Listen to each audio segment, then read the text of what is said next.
Mar-a-Lago is one of the most exclusive private clubs in the country. So who can afford a $200,000 membership at a Palm Beach club owned by an ex-president?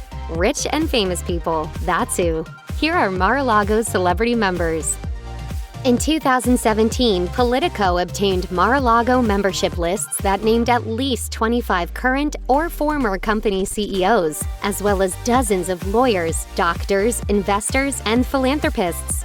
Among them was author James Patterson, who has called Palm Beach home for decades. In 2010, the best-selling author sold his Everglades Island home to move into a $17.4 million oceanfront mansion. Located at 710 Ocean Boulevard, which is nicknamed Billionaires Row, the 21,000-square-foot home is next to John Lennon and Yoko Ono's former residence and is also close to Mar-a-Lago. In addition to his proximity to the club, Patterson also appears to be friendly with Trump. He received the National Humanities Medal from the president in 2019 and has never been openly critical of him, once telling the Palm Beach Post, "I don't think Trump intentionally breaks the law. Ever." What's more, it seems being a member of Mar-a-Lago has helped fuel his work. While penning Filthy Rich, the Jeffrey Epstein story, the author used his connections at the club to dig up new information on the convicted sex offender. The author told the Palm Beach Post that a former Mar-a-Lago spa manager told him Trump banned Epstein from the club because he acted inappropriately towards underage girls at the spa. Patterson also reportedly learned about another Mar-a-Lago member who told Trump that the disgraced financier had acted inappropriately towards his daughter Ivanka. New England Patriots head coach Bill Belichick has been close with Donald Trump for years, so it's no surprise that he's one of Mar-a-Lago's celebrity members. Belichick and Trump are so tight, in fact, that the NFL great once wrote such a supportive letter to Trump that the then presidential hopeful actually read it during a rally in New Hampshire in 2016. In the letter, Belichick congratulated Trump on a, quote, tremendous campaign, and sang his praises, writing, "You have dealt with an unbelievable slanted and negative media, and have come out beautifully. Beautifully. You've proved to be the ultimate competitor and fighter. Your leadership is amazing." The note concluded with Belichick telling his friend, "It sounds like a full-on endorsement," but the coach appeared to backtrack on his words when days later, he told reporters, quote, "My comments are not politically motivated." However, he couldn't help but concede that he had a friendship with Trump, and as Tom Brady highlighted during the same press conference, Trump has been a longtime supporter of the New England Patriots. Shock jock Howard Stern and his wife, Beth Stern, love Palm Beach so much that they eventually hope to leave New York and call Florida home year-round. Back in 2013, the radio personality and his wife, a model and animal rights advocate, bought a 19,000-square-foot oceanfront mansion located at 601 North County Road for a cool $52 million. Speaking with City and Shore about the investment, Beth gushed, "I'm excited to be part of the community. I hope people are open to me participating." Explaining why she and her husband wanted to make the move, she continued, "Ultimately, we felt Palm Beach was the right choice for us. We have friends in Palm Beach and have spent many weekends, so we just ended up having a little life there. And we said, let's start looking at houses." Another draw? Mar-a-Lago. In 2017, Politico confirmed that Beth is a member, and while the lists they consulted didn't appear to name Howard outright, the longtime friend of Trump is no stranger to the private club. In 2017, he called Mar-a-Lago, quote, heaven, per the Palm Beach Post. Additionally, in 2019, Stern revealed to the New York Times that he's actually been at the club on some momentous occasions. Stern told the paper, "I was at Mar-a-Lago around when it was announced that Donald was going to run for president." Not only does Donald Trump have a close friend in New England Patriots head coach Bill Belichick, but he's also tight with Avram Glazer, the co-owner of the Tampa Bay Buccaneers and Manchester United Football Club. In addition to sharing a love of football with Trump, Glazer is also a well-known fixture in Palm Beach and a member of Mar-a-Lago. What's more, he's no stranger to making headlines. Over the years, Glazer and his wife Jill have regularly been in the news due to their real estate dealings. First, for selling their landmarked house at 5 Middle Road for $12.6 million in 2014, then for being sued by the general contractor who worked on their new home.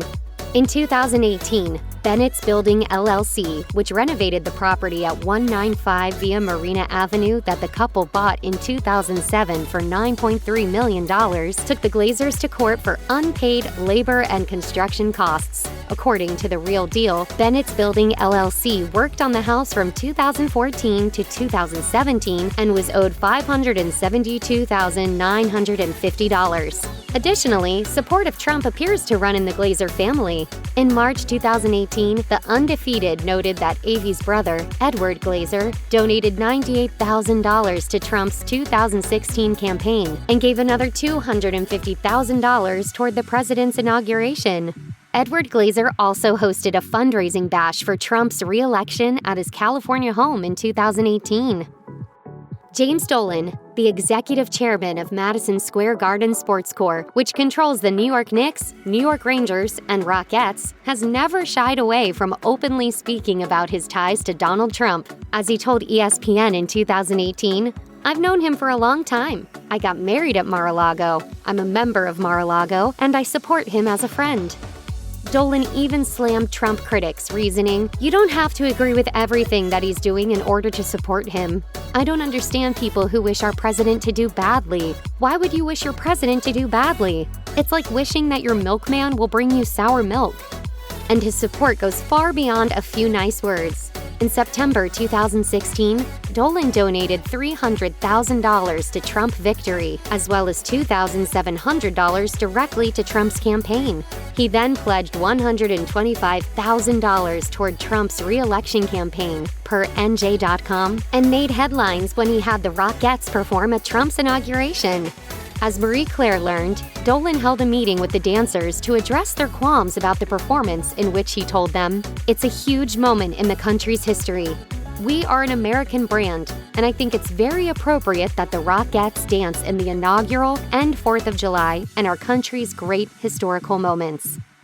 Chris Ruddy, the CEO of Newsmax Media and a former journalist for the New York Post, became the king of Trump TV when Donald Trump got serious about running for office. As the Financial Times notes that Newsmax became one of the first national media organizations to take Donald Trump and his 2016 presidential campaign seriously. Throughout Trump's presidency, Newsmax wrote about the former reality TV star in positive terms and continued to support Trump to the very end, even backing his claims of voter fraud in 2020.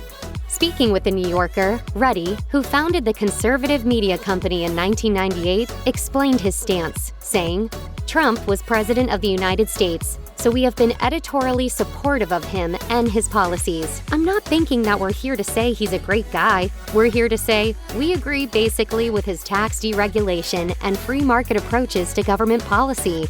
That said, the longtime Mar-a-Lago member was honest about his relationship with Trump, noting, "We're friends. He's called me twice in the past 5 days."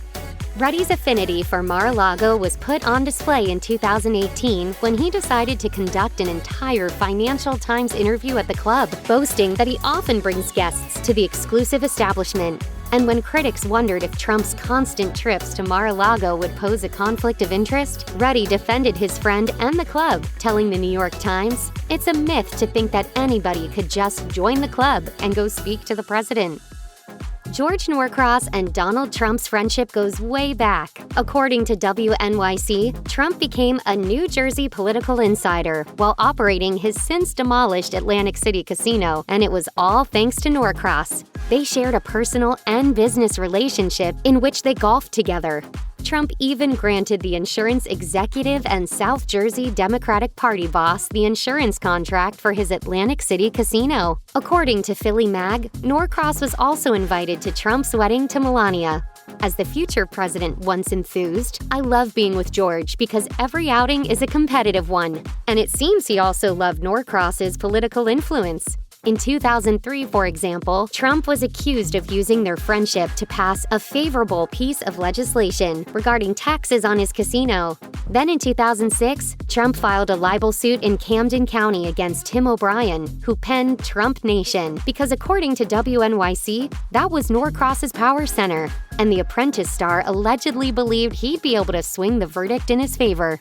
Not surprisingly, the New York Times was able to confirm that Norcross is a member of Mar-a-Lago. And insider NJ went as far as to describe them as, quote, two peas, one pod. According to Palm Beach Daily News, they're so close that Trump even gave Norcross his blessing on the purchase of a Palm Beach home, calling the property, quote, spectacular, an exquisite location. William Bill Koch may be the Kochs' lesser-known other brother, as Vanity Fair called him, but his resume isn't any less impressive. As the chief executive officer and chairman of the board of Oxbow Carbon LLC, Koch has a net worth of $1.6 billion per Forbes. That said, Bill Koch earns more than enough to pay for a membership at Mar-a-Lago, which he has, according to the New York Times. Koch, a Palm Beach resident, became estranged from his brothers Charles G. and David H. Koch after he sold them his shares in their father's company, Koch Industries, in 1983. He further alienated himself from his siblings in 2016 when he openly supported Donald Trump's bid for president, something his brothers refused to do publicly, despite being Republicans. As Page Six reported, Koch and his wife actually hosted a fundraiser in support of Trump at their Cape Cod home, with tickets costing between $2,700 and $50,000.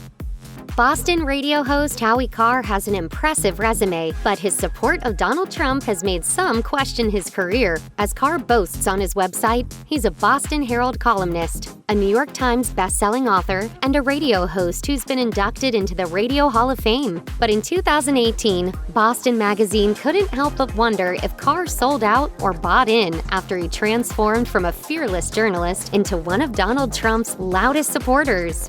The criticism of Carr's Trump support didn't make the broadcaster any less vocal. For one, he hosted Trump onto his radio show repeatedly throughout his campaign, including election night per Boston Magazine.